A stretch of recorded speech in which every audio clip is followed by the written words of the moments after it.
Hello everyone. We have a game with the white pieces against Robert, rated 1600. He plays d6 very passively, so I'm not going to play the Jabava London into that. Instead, I'm going to put two pawns in the center and go from there.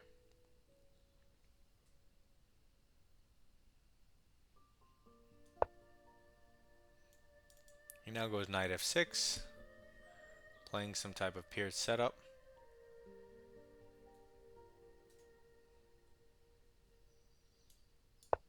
We'll just develop a piece and defend.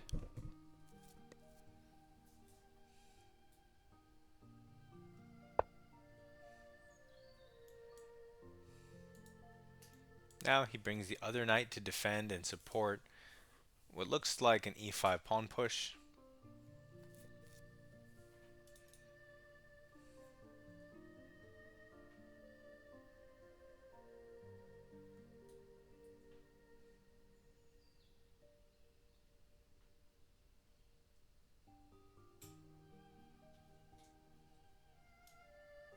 I'm going to put a third pawn in the center and really just try to discourage it. He still might do it right now though. Okay, instead he goes 1. This makes less sense and your position is kind of cramped. And now I can really take control of the center. So let me just develop a knight. Or let me consider this. Hold on, if I kick the knight, I mean he could just go to a good square. Let's just keep developing. We have plenty of pawn moves. We can now make a bunch of piece moves to support it. He's going to have to spend time trying to figure out how to break out with which pawn push at some point. Okay, more passive stuff. This could end badly for him. If we just time one of our pawn pushes correctly.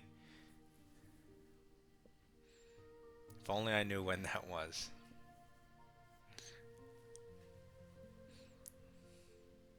This does weaken the light squares a little bit.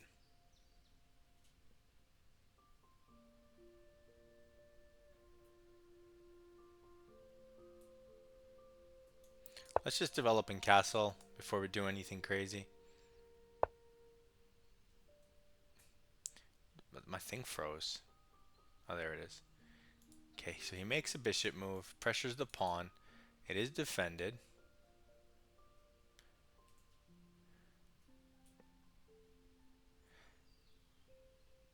Let's now develop my queen.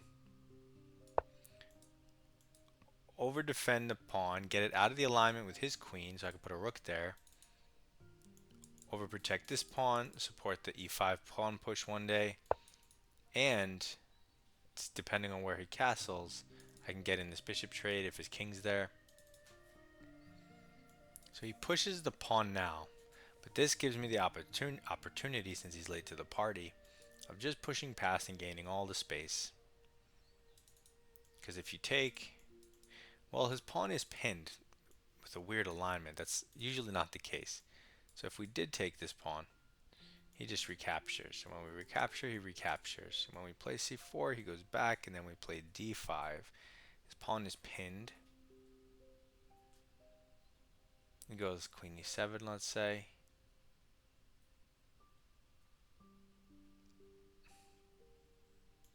If we take and queen takes, I don't really want to give him the queen trade. I definitely just want to push. Now he has no space for any of his pieces. After he gets his knight to safety, his next move has to be c5 or f6 to break out. But he has a bad version of any French I've ever seen. So he goes forward, but this piece can't coordinate with anything. That's the problem. And so when I kick it, where's it going? Okay. Okay, so let's kick it. Has to go to here. And now it's just in a really bad spot, so we'll leave it there. Now we could castle long ourselves.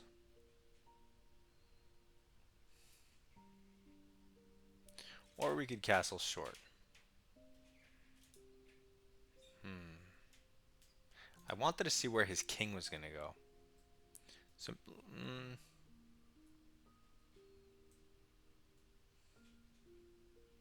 so let me make a useful waiting move.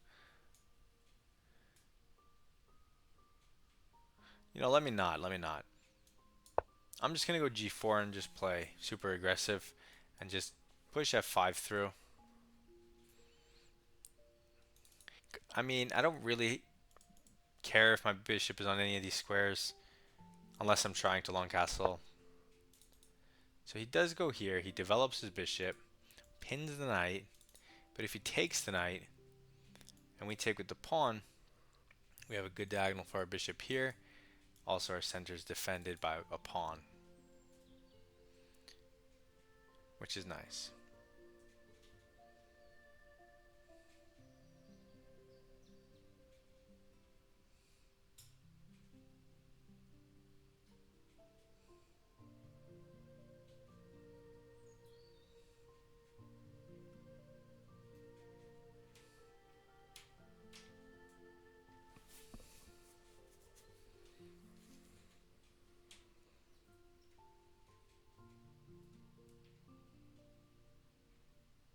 On the other hand, I think I'm just going to ignore him. Actually, maybe not on the other hand. I don't know at what point I stopped talking. I started thinking on my own. Let's just push this through. Okay, he takes. We're forced to take to the check. Now, even when he plays c5, we already have a pawn on c3, so we don't have to address the protection. We do have to address our trap bishop, but it won't be trapped anymore. So he takes. My plan was to take with the pawn, and now say what's this knight doing? We have these aggressive pawns. As long as we protect this queen check with our knight, we're fine. He castles directly into the open g file. What? So I want to take this knight. It's trapped anyway, so maybe you can leave it there for a turn. But if I take it, do I have a forcing check? He goes over. f6. No, then he has rook over. But I have other moves. I have lots of moves. Like if I just go queen over first, his knight can't move, and it's hanging. So he kind of has to move his king or something. Takes, takes. I don't like the positioning of my queen there. So I think I'd rather have my rook on g1. I'd rather that be the piece that creates the pins. I need my queen kind of on the like h5 or something.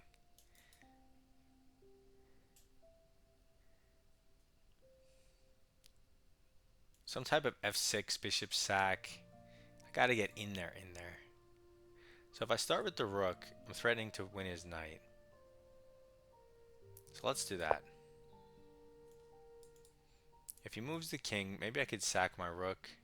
So he gets a rook.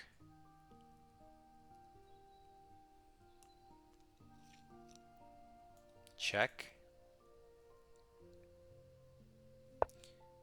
Okay, wait.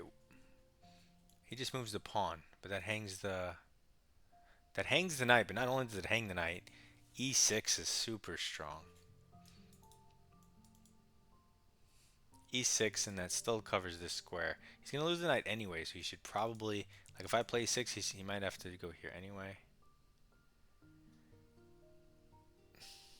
Let's not mess around, maybe.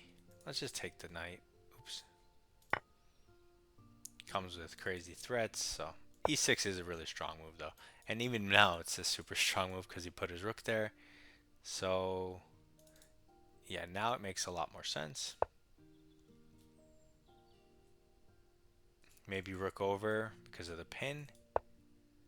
But that doesn't solve his issues, I feel like. We're up a piece. We could still take stuff. We could even take this knight, give up our queen, take the rook. That looks really good. Maybe we should do that just to simplify, since we're running so low on time. Yeah, let me show you guys that you can do this without a queen, right? So we're up a bishop, so I'm going to take a knight, give him a queen. How do I want to take back? I'll take back here. So this is defended from his queen. And now I'll do this. And I'll get the queen back for the rook and the minor piece, right? And at the end of it all, I'll just be up a knight. So now I can bring in my rook with tempo. I just did a crazy equalizing operation, and he moves his rook to the side, which cuts it off for me, which does me a huge favor in finding checkmates and stuff. So if I can get a knight here and a bishop here, how do I reroute this knight?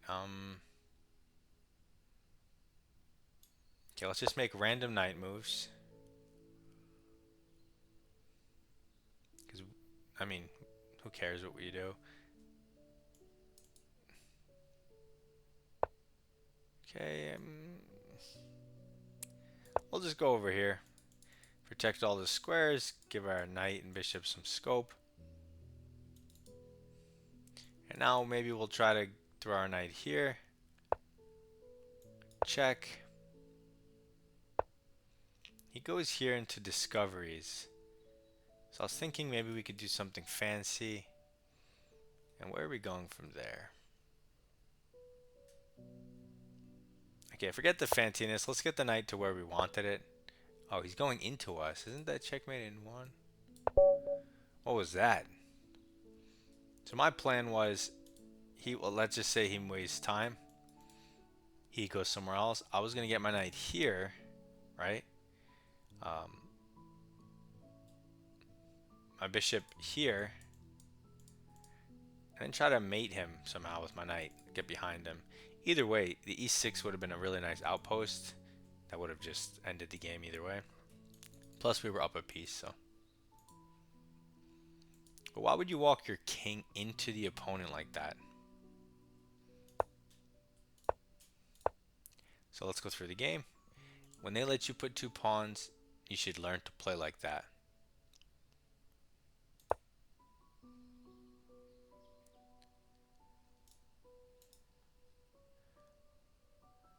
Alright, 24 cent a pawn, 94% on an accuracy. We'll definitely take that for sure against the 1600. So we just develop towards the center. And there's lots of options, but when people are playing for e5, getting this f pawn as well as the d pawn really clamps down on it. So I like to throw it in. And now development in center. And my setup is like an anti-Philidor setup. He was going for some type of Philidor. Until this move. Development in center. Development in center. And immediately it goes from just worse for black, like plus 1.2, to plus 2.6, losing. Because we push past and he's just so cramped and can't do anything with his pieces. After he throws a knight here, they like f5 even immediately, which is kind of funny. Yeah, because if he takes, the knight's so awkwardly placed here. That's interesting. I like the free tempo move with the space gain here. Puts him in a weird bind. I don't even know how he should play. What is his best move here? G6 or C5? No, now G6 disappeared off the board. But I saw a glimpse of it for a second, millisecond. So yeah, just C5. You have to break it down as fast as possible. But he does not. He lets us play F5. A random trade. Force move, it's +4. So positionally crushing. And the last thing you would want to do is castle into it. So that's really just complete misunderstanding of what's happening in the position here. that you would castle that way. Your king is even safer where it was, or in the queen side, if anything. But yeah. Then we just take free stuff, free stuff, free stuff. This was a mass trade that doesn't even reduce the evaluation at all because we get the queen back. And then we get to develop for free. A bunch of random knight moves to try to create some type of checkmate net, but there's nothing really here. You just improve your pieces, trade rooks, you're up a piece. You can win however you want. The choice is yours.